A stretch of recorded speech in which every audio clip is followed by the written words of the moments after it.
What's going on, guys? ¿Cómo están? BugaLuis here and welcome to another match review here on the channel. Today we're gonna take a look at the 2-0 win of Barcelona at the Estadio de la Cerámica against Villarreal, but after a very intense match where they get the 3 points to continue their 23 unbeaten streak. Like always, guys, if you enjoyed this video, please remember to drop us a like and also to leave us a subscribe. But now let's get right into it.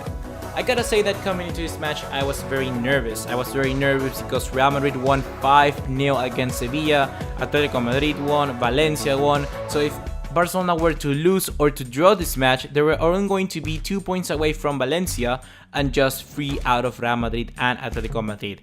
After 2 draws in the Champions League, then also in La Liga, it was very crucial that for Barcelona get this win, not only to continue their unbeaten streak, but keep the momentum going. I gotta say that coming into this match once again, when first seeing the lineup, I was like, wait a second, what the hell are you doing, Valverde? Because he was playing Luis Suarez, he was playing Paulinho, he was playing Rakitic, and he was playing Busquets. His normal 4-4-2 that we have come to accustom under Valverde. But in this game against Villarreal were also setting a 4-4-2, well, more of a 4-1-2-1 diamond with the 2 strikers up top. And with this one, I was very interested because normally Barcelona need that width to break down teams like Villarreal, and in this one there was no width at all.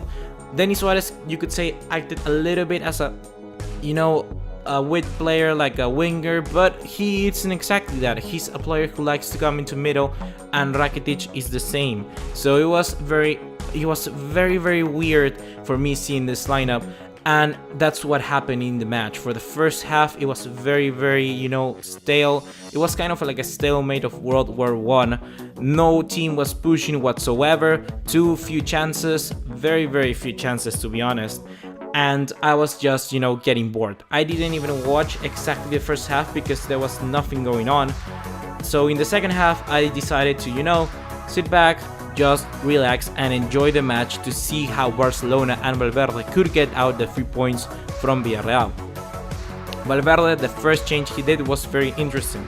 He got out Luis Suarez, which for me was a very good, change for the guy that came in, which was Paco Alcacer. Normally I would say bring someone like Deulofeu in, but Deulofeu was not playing because I don't know why. At least try to bring him into the squad because people may argue that he hasn't been playing very good football recently, so that's why he has been dropped out of the squad.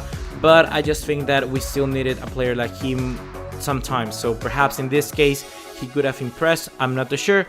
But well, he decided to bring Paco Alcacer. Paco Alcacer is a player who has been playing good recently whenever he has given the chance. And he's also a player who really works very hard. You could see sometimes he coming down as a left back position where Jordi Alba pushed a little bit too hard. And Paco Alcacer now, when Suarez is playing for the middle, he normally tends to drift a little bit to the left.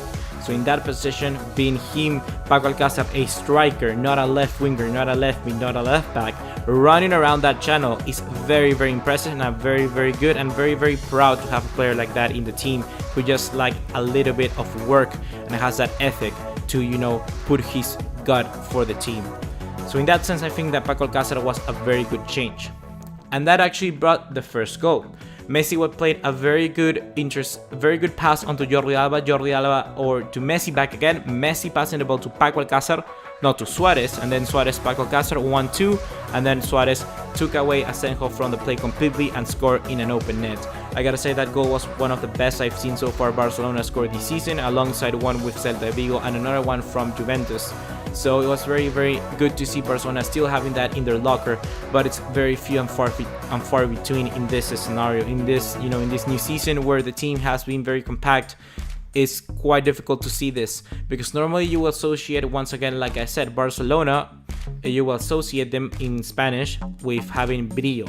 Brillo is like this, having this spark about them, and normally this time around the spark is not of a collective, it's not about the team completely, but it's more about individual players. So when Messi is on, Jordi Alba is on, when Jordi Alba is on, Suarez is on. So it's that kind of connection that happens this time around with Valverde, which, to be honest, it's good because we got the players to rely on them, but it's not something you can rely on throughout an entire season because some days these players are not gonna play as good.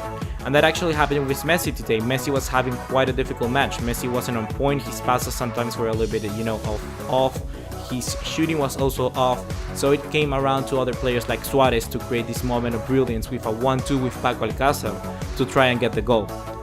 Next up, we saw the incorporation of Alex Vidal for a lost Paulinho. I gotta say that Paulinho for now has been completely lost for me in the last few matches. I think that actually a person like Andre Gomez will be a better player playing that position that Paulinho is playing right now, because Paulinho adds a lot for you. He does the running. He's like a mop. I gotta say, he like mops all the dirty work, but when coming to defense, really, you would associate it with Paulinho with a very strong tackle, very harsh coming down to defend, but he's not doing that. He's just like the secondary striker when you already have a secondary striker in Messi, so he's like the secondary of the secondary, which just is like an extra player you really don't need. Having a person like Andre Gomez into the squad, some people may say, oh, he's really bad, but I actually think he has the quality and ability to play. We still need to give him consistency. He hasn't played ever back-to-back games starting. He has never started back-to-back games in his Barcelona career, which is just out of this world, really. So Andre Gomez coming into this one could give an extra width, because he can drift to wide, he can come into inside, he has that forward-minded position, that forward-minded thinking, which just could give Barcelona an extra layer creating for the right hand side, because right now Barcelona are sort of an asymmetrical team. They just play through the left. They like to go to that Jordi Alba player, because he's the one who can add that extra, desequilibrio. In English, is like a that unevenness, that ability to go one-on-one with a player and just get past them. We don't have that player right now because Ousmane Dembele is injured, so once Dembele comes in, we could see more of a balanced team. Deulofeu is not playing as good, so he's also not being brought into the squad. So Barcelona is sort of, just channeling all throughout that front left hand side of the pitch, which he's just worrying, because coming to the Clásico, for instance, having a player like Carvajal there, having a player like either Gareth Bale or Modric, which are just really, engines, that's gonna really be difficult for Barcelona trying to get through, and I'm worried for that for now. I hope that Valverde can add some extra layer to it. For now, it has been working, but in the long run, it can be very, very difficult, for instance, coming to the later stages of the Champions League. For the second goal of Barcelona, Villarreal was just completely lost. I gotta say that red card really hindered the players. I think that red card was a complete red card, because sometimes you could associate Sergio Busquets with, exaggerating, but Sergio Busquets in this one, he had the right to exaggerate, to be honest. That guy from Villarreal came in and ouch. I gotta say, it was very, very harsh from him. It even hurt me, you know what I mean? It was very, very harsh, that tackle. And it was a straight red, to be honest. He came with like a plancha, in Spanish that's what you call it, when you lift your boots to hit the player with your like spikes at the bottom of the boot. That's what you call a plancha in Spanish, and it was really, really harsh, and Busquets could have gotten seriously injured, but hopefully he didn't. He may have exaggerated, but it was a red card nevertheless. After that, Villarreal were lost. For then in the next 10 minutes came the goal, and you could see the defense giving the back to the players. As a defender, you can never give the back to the ball. Never ever you should give the back to the ball, because you are not aware of what's going behind you, and as a defender you need to be aware of everything. So that's why defender plays at the back, because you see what's in front of you. So never give the back to the defender. And the defenders, the two center backs, were so drifted wide that Messi could have easily come in through the middle, that he actually did. The two defenders clash and collide, giving Messi just an open net with Asenjo in front of him, and Messi's not gonna miss from there, and that's how we got the second goal. So now Messi's been 14 goals in La Liga. I think he has 18 in total. He has 1 in La Supercopa and 3 in Champions League, so that's 18 overall. And Messi continues his, his good goal scoring record, even when he's not playing good, and that's a very good sign for someone like Barcelona, because you really need that player to be consistent, and with Messi being that, I'm just very, very happy. So guys, what do you think about this? Please leave your thoughts on the comment box down below. I'm really, really worried about Valverde just trying to stick with this asymmetrical Barcelona playing style, all drifting to the left channel, because it's really worrying, because if a team is able to identify that, it's going to be difficult for Barcelona to break them down. And today Villarreal was very, very difficult. Thankfully, Villarreal brought people like Samuel Castillejo who doesn't really like to track back, so that gave us a space for Jordi Alba.